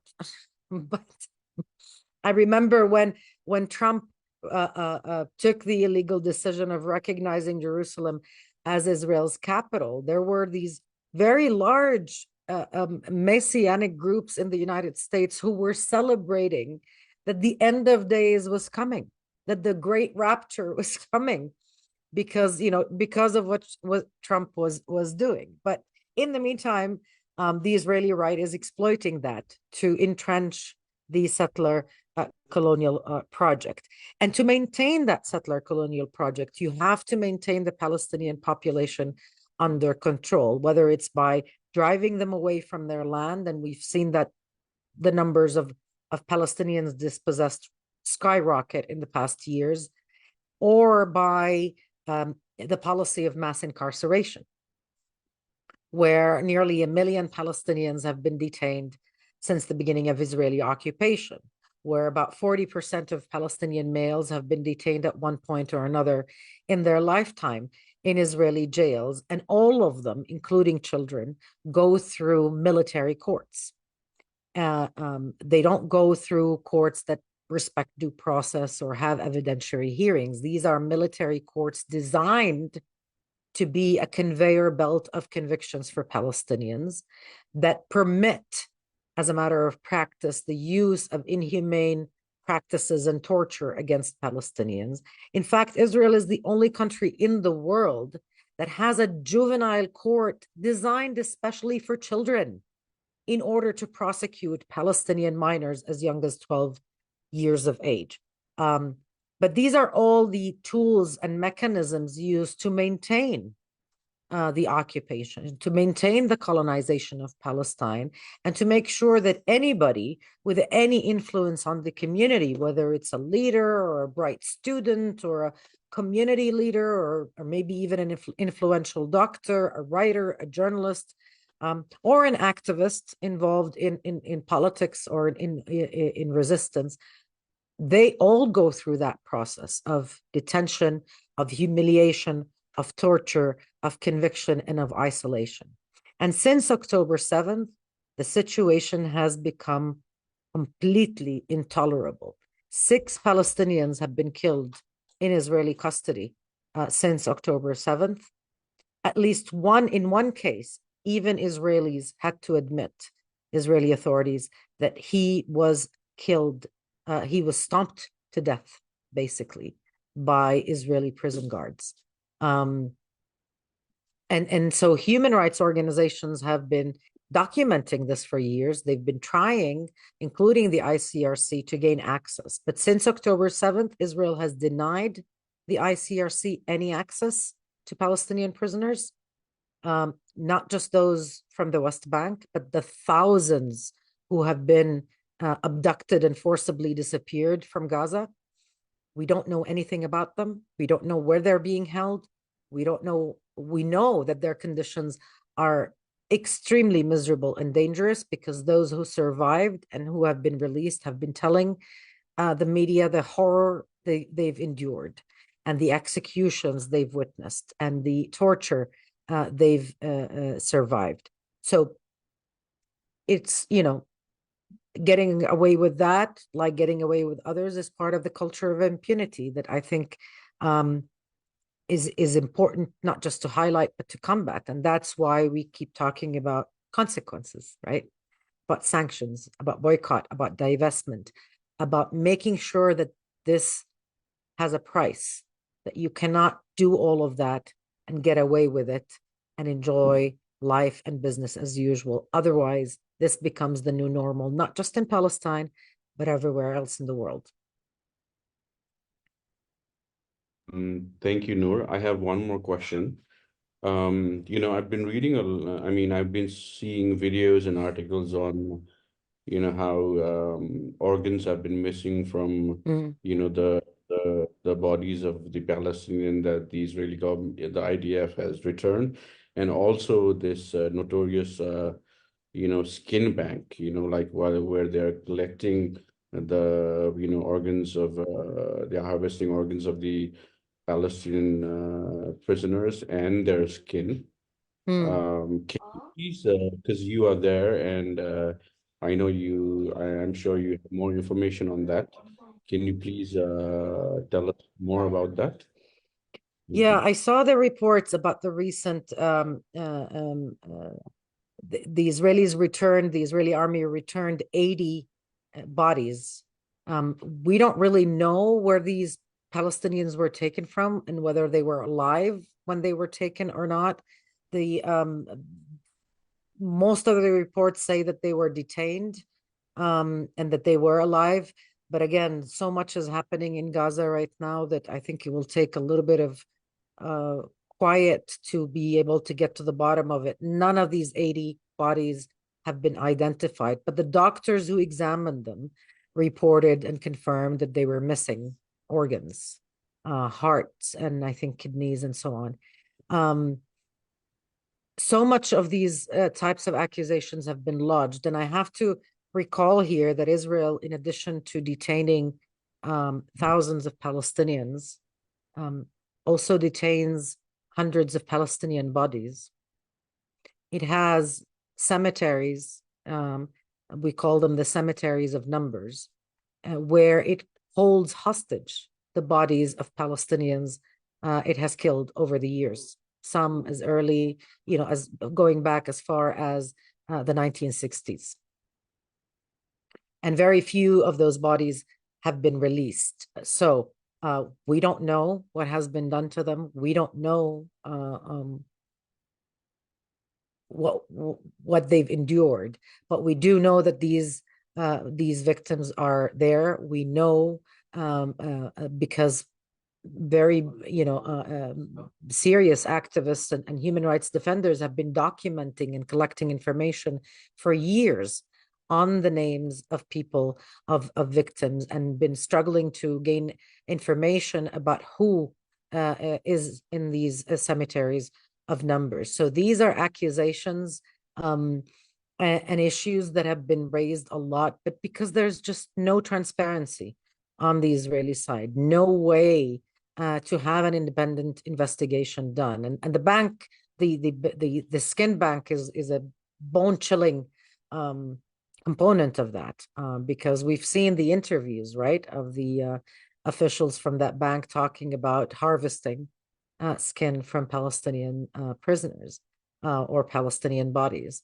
I think the only way we can get to the bottom of it, and not just in terms of information, but in terms of accountability, is to hope that the prosecutor of the International Criminal Court actually does his job and concludes the investigation that has been open for 2 years now.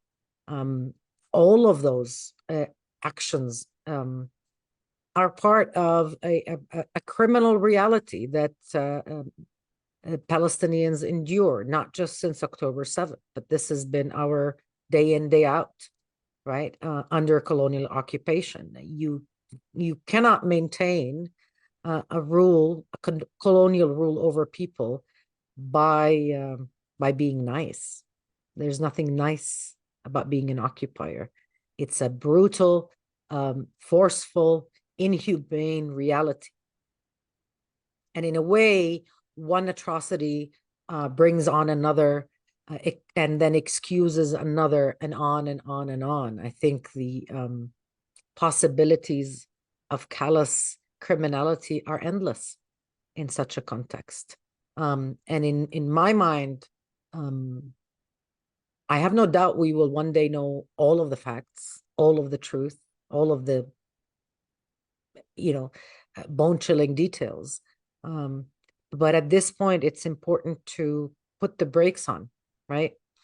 To put the cogs or the sticks in the wheels, and make sure that this machine of oppression and of persecution grinds to a halt, so that we can know what is happening, so we can uncover the truth, but also so we can ensure that people are brought to justice. But until that happens, trust me, there's so much we don't know.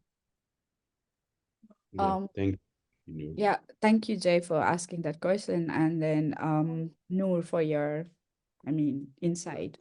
I just have two questions. Like, one is, if we have to know all these things like in contemporary manner, like not just the history of how Israel, how Israel became the state and how the occupation, all this started, where things started to go wrong and all that. We have plenty of books on that.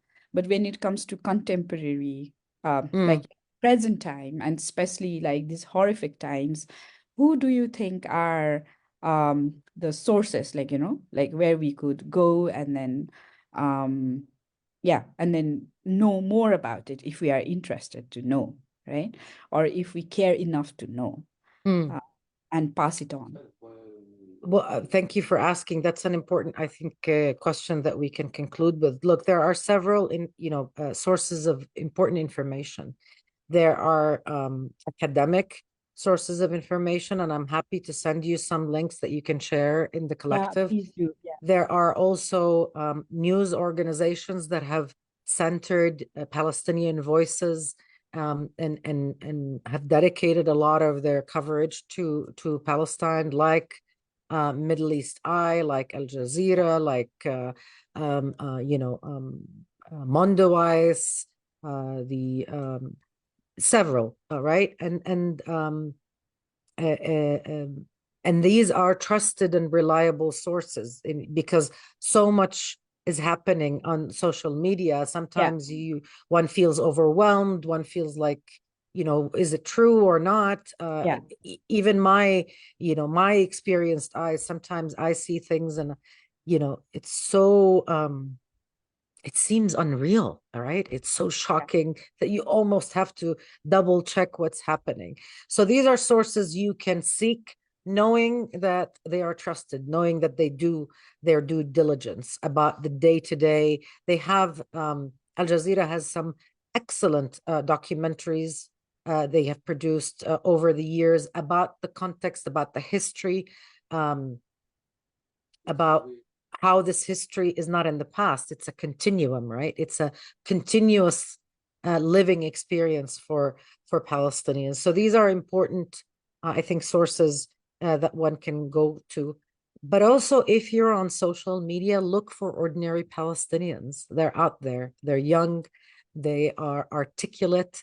They are eloquent, and they are posting their daily struggles Yeah. of what it means to live and be Palestinian, whether it's in Gaza or in Hebron or in Jerusalem. There are so many wonderful, amazing, inspiring young men and women out there who are really,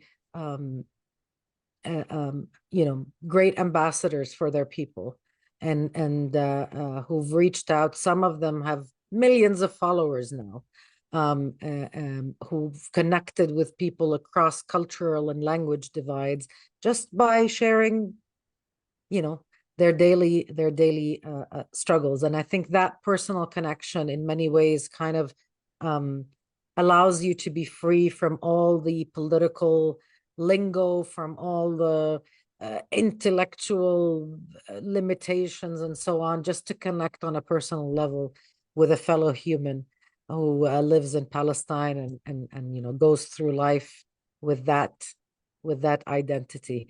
So I would invite you to do that as well. And I will share some of the Instagram accounts of many young men and women who are active, who are funny, who are pretty, and even in these grim times, who show the good, bad, and ugly, and inspiring from Gaza and from Palestine. Yeah, thank you, Noor. I mean, that would be, the information on academics and these young Instagram accounts of young Yes. Palestinians. I think that will be really good because I think most of us, we already follow the Al Jazeera, Middle East Eye. Yeah. Also, like, following them has also kept our sanity in Yeah. this trying time. And then, yeah, so we're really grateful to that. And for the first time in my life, like, I've really been active in social media for news, Yeah. for news and follow the Insta reels of all these news platforms. Um, I mean, I think we should conclude as much as we want to talk. Thank you for being so generous, and also please please stay safe because we know that there has been targeted killings of your friends in friends in media, journalists, UN colleagues, writers, yes, Yeah. and then there has been arrests of activists and politicians. So please do stay safe, and our thoughts are with you, our strengths are with you. um, this is this is what you call it. We are there. I mean, in whichever strength we can, we are there. And let's continue this conversation in other times, in other forms Yes. also. But wherever you, I mean, whenever you have chance, wherever you go, do let people know that, you know, everywhere in the world, there are people who support the cause of Palestine state, Palestinian people. And yes, one day, I mean, with much of patience, and I mean, I am very impatient person, but Me too, by the way. but but I mean, you know, time has shown, like, you know, there's nothing else you can do but to keep your sanity and keep on working for it. Sending you all the love and strength and hope and support. Thank you, Noor. And there's Thank not you. who Thank you has, so much. yeah. Noor, And I also, just I want to apologize that, like, you know, this kefia was a gift of a friend. But I thought that I'll have managed to wear it the way I should be wearing it, but I couldn't, so I've just You're wrapped wearing it it there, just and fine. It's please don't take beautiful. it as It's beautiful on you. I and have a few words for Noor, and the Palestinian people. Thank you, Noor. I mean, it's really been, you know, an eye opener, you know, and for me, you know, reaching out to, you know, my Palestinian brothers and sisters, you know, since the atrocities that's happening has also been my way of keeping connection with the Palestinian people. You know, I lived there for a few years, and as a storyteller myself, I try to, you know, travel around Palestine, you know, and to Mm, talk the lived experience of the Palestinian people, you know. And I realized that I come from a place of privilege and I didn't have a lot of context, you know. But mm, slowly I read up on, you know, the Palestinian people. I kept on listening to their stories, you know, and I could find the empathy, you know, as a human being, you know, yeah. and it is only later on that, you know, I started to indulge myself in the politics behind it, you know, and get into more details, you know, and I just want to say that, you know, like Pranika said, that we are with the Palestinian people, you know, and you know, it's just crazy what's going on there, you know, and every time we see something, you know, our heart breaks. I have three little kids, you know, and I mean, I think a lot of people who empathize with, you know, the families, the fathers and mothers, the grieving parents, everyone, you know, we feel the pain, you know, Yeah. and we just want to, you know, thank you, and it's free Palestine until Palestine, you know, so there's no other way. So thank you so much. Thank you. Thank you so much. Thank you for having me. And like I said in the beginning, your solidarity and your sentiments do mean a lot to me, to all of us in Palestine. We hear you and we appreciate you, and we thank you for keeping the conversation um, ongoing about Palestine, about justice. You know, our struggle for freedom and for justice is one. So we're there as well for you. Thank you. Thank you. yeah. So Thank you. on that note, to our viewers who have viewed us in Haatemalo Collective Facebook page and Stories of Nepal Facebook page, please keep on watching. Be like alert on when we will be having next guest from Palestine. Do send us your, so I mean, keep on supporting the cause of Palestine people, and thank you very much for all the love that you have shown, irrespective of censored, very censored. um, FB, what do you call it, transmission. I mean, yeah, so we've shadow banned. I was just looking at the thing, like what Yeah. was expected. Um, Thank you very much, Noor. Thank Once, you. Thank you so much for having me. yes. Thank you. Salam. Um,